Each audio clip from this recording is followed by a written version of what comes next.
we have two, count them, two amazing guests. If you guys have tuned in to see Danny from Love on the Spectrum, she's coming up in just a couple of minutes.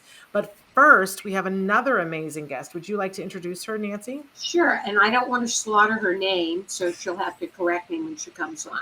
Jennifer Gilpin Yacio, or maybe Yacio, is president of Future Horizons and its subsidiary, Sensory World. Ever since her younger brother was diagnosed with autism in 1982, she's been interested in autism and how people are affected by their senses. Jennifer is excited to be writing children's books now. It was a long-time dream of hers. She is the author of I Have an Autism Boost. Temple did it, and I can too. And COVID isn't fair. Welcome to the show, Jennifer. Oh, here I am. Hi. Hi. How do you say your last name? It's Yacio. Yacio. Okay. Yes. Okay, great. Well, so happy to have you to the show with us today. And tell us about your inspiration for working in the field of autism. Well, that would be my brother. I give a brief history of Future Horizons. We started in the 80s. This is a very different world of autism than what we had now. In the 80s, when my little brother was diagnosed with autism, everything out there was doom and gloom. It was, your child has autism, maybe think about an institution. They are not going to speak. They're not going to have friends. It was very, at least compared to now, very, very doom and gloom, really. And my father, some of you may know or remember Wayne Gilpin. He got involved with the Autism Society of America and then ran for president of it because he didn't ever do anything halfway, and became very involved. Realized that with the books out there, he didn't like them. And so he decided to write his own book of just a collection of all the stories out there that he would meet. Everyone he would talk to would say, oh, my kid said this, and oh, my kid said this. And yeah, they have such a great different perspective. So he put together a little book called Laughing and Loving with Autism. Took it down to the local bindery, printed up a few, like maybe 100, took it to the Autism Society meeting, and sold out within an hour. And that's, in a nutshell, how Future Horizons started, is wanting to give a different perspective of what autism is. Because, these kids they give a outlook on the world that we need. Right. And sometimes they make us go, oh, wait a minute. We've been thinking about that wrong. So that's kind of how it began. And then people would come to him and say, oh, you have to publish this book. And you have to publish, look, I wrote something. So it all kind of snowballed from there. And that's Amazing. how Future Horizons came to be. At this time, of course, I was a kid, so I can't claim that I had too much to do with it, except for watching it all evolve. Then, of course, I grew up and fell into the family business and haven't looked back. Amazing. And you're doing a lot of things with the family business. Jennifer, I want to say we're having a little bit of feedback from your microphone. I think it's just when you move, it's rubbing up against something. So sometimes holding it up just so that it doesn't rub against something will be helpful. But one of the things that you have done is that you now have accomplished a lifelong dream, and you are an author of children's books, which is just amazing. Let's talk about the 3 books and who they might be right for. Okay. Well, this first one I did was Temple Did It and I Can Too. And this just came sometimes I'm sitting there going, someone needs to write a book about Temple for kids. And so I was like, looking around, I was like, well, I'll do it. And so that's kind of how it happened. And of course, worked with Temple, who I've known, since I was 9. She's just amazing. She's so lovely to work with.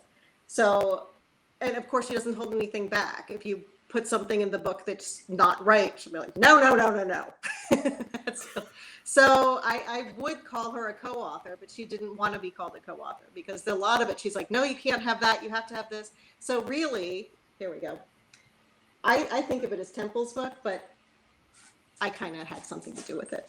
But what it is I kind of boil down all of Temple's little life rules. If you listen to her talks, which obviously I did a lot, kept saying, okay, this is something she says people should always do. This is something she says. So I kind of boiled it down to her 7 life rules. And that's what this book is. It's about a little kid going up to Temple saying, how do I do it? It's like, this is what you need to do. And there it is. So I think this book is for anybody. It's kind of how to go through life, things that you need, perspectives you need to go through life and to be successful, and how she did it. But specifically for people with autism, I would say. But and then the other 2 books? The other 2, well, the COVID and Traven has the pictures of them as well. Okay. I don't know if you've got them there at the ready, Traven. But no, Traven has them too, I think. Okay. But so let's talk about the next one. Okay. Well, COVID isn't fair. Probably not all that necessary right now, thank goodness. But it came at a time when obviously 2020, everything shut down. Yeah. And I actually came up with 2 books at that time. As you may know, it takes roughly a year just to go from manuscript to finished product. And I turned around 2 books, Autism in Lockdown and COVID Isn't Fair, within a couple months. So we kind of screeched on the brakes and turned everything around. So Autism in Lockdown, I went ahead and just contacted all of our authors who are wonderful, and you are one of them now. And I'm sure you would have done the same thing. I just said, do you have an essay? Do you want to talk about what's going on with COVID right now? Because everything changed. And a lot of times, everybody has difficulty with change, but people with autism, very much so. So I pulled out Autism in Lockdown, not holding this up very well. But anyway, I pulled that one out rather quickly, and that's just thanks to our wonderful authors and getting that out. Then at the same time, I said, somebody needs to write one like that for the kids. Like, I guess somebody is me. So I came up with COVID Isn't Fair, and I have so many emotions. This is kind of talking about all the emotions people were going through at the time, going through lockdown and not being able to see people they love and routines being upset. Anyway, so hopefully people don't need this so much anymore, but it's around. I'm thinking of redoing it in a way because it talks about the different emotions that people were going through. And I think that's kind of necessary for everybody to figure out what to do with anger you have inside, or sadness, or all the things that people were going through. People still do for other reasons. So I might tweak that a little bit about emotions. And there was a 3rd children's book. Yes. I have an Autism Boost, correct? Yes, that's my newest one. Again, same theme, is looking at the positives that come with having autism. And there really wasn't a children's book out there like that. I thought someone should write one. So I did. It's a similar theme, and talking about all the good things you can have when you have the boost, instead of talking about, oh, I'm different and I do this differently and I do this differently. It's like, hey, I can do this, I can do that, and to look at it in a much more positive light. How refreshing, Jennifer. But tell us, where can we get these books? How can people access them? You should be able to get them anywhere, wherever you usually get. Of course, you can get it through futurehorizons.com, but they are also available Barnes & Noble, Amazon, everywhere that you typically go to buy books, wherever your favorite place is. Right. If it's not Future Horizons, then you can go to those other places. But there are so many wonderful things, and thank you for acknowledging that. I am thrilled to be a new Future Horizons author. And yes, just a few weeks. I know, and have had such a wonderful experience with you guys, and I'm very excited to be included. And it was something that happened because our dear friend Joanne Laura, who passed away 2 years ago, said to me before she pretty much tasked me with this, and she was like, "You reach out to them, and you finish your book, and you publish this." And so I did. So there we have it. Wonderful. But you also have an entire different division of Future Horizons that is so amazing, Jennifer. I want you to talk about Sensory World and what people will find there, because I don't think enough people know about this. It's amazing because sensory dysfunctions, they affect like 1 in 6 kids. It's really an amazing number of people. And the more I learned about it, I was like, oh, I'm one of those kids. Because growing up, things would bother me that didn't bother other people. And it's funny because you go through life, you just assume that everybody's experiencing the world the way you do. And I would think, wow, everybody else is handling these horrible, loud noises so much better than me. But then once you start reading into it and learning, they're not experiencing it the same way. So it was very interesting to learn about that. But Sensory World came out of learning about, sensory processing disorder and realizing that it was a completely different division than autism. Obviously, you know a lot about sensory issues when you know and love somebody with autism. But what we realized was that there were so many people out there that had sensory issues that did not necessarily have autism and would not be going to an autism publisher looking for sensory books. It would just not occur to them. So we decided to make a separate division for called Sensory World. And how are parents using the resources they find there, Jennifer? Well, hopefully they're using them with their kids or turning them over to teachers.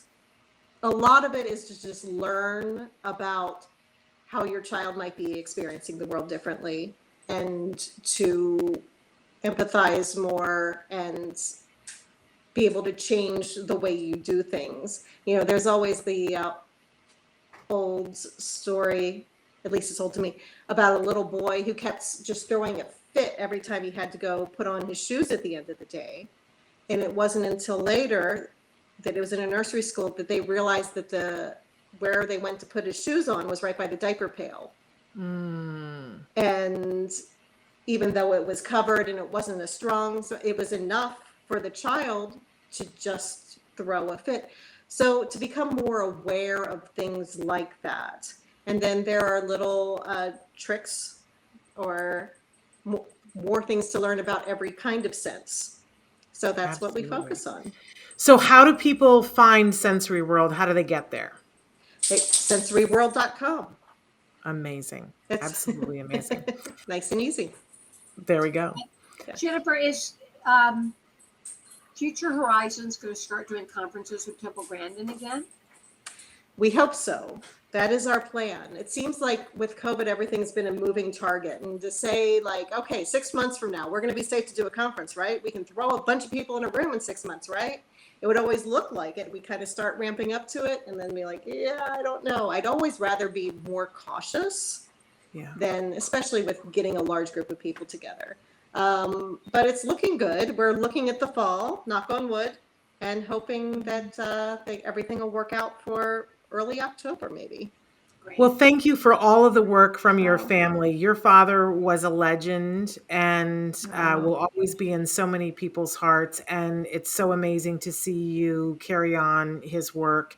And I'm deeply appreciative for all the books that I have gotten from Future Horizons. And now to be a part of that is a huge, big deal. We're so glad me to have and for you. our family. Well, I'm thrilled about it. So where do people go to find Future Horizons? Tell them all your websites and social media so that they can find Future Horizons, although we talk about it all the time. Oh, thank you. It's fhautism.com or go into Facebook, look for Future Horizons, Instagram, Twitter, all those good things. We're out You'll there. You'll find so many things there, so many resources that it's like Christmas. You want to put everything in your cart. It really is. Thank you so much for being here and for all that you do, Jennifer. Thank you, Jennifer. Thank you for being on the show. Nice to meet you. Take care. Take care. Bye-bye. Bye-bye.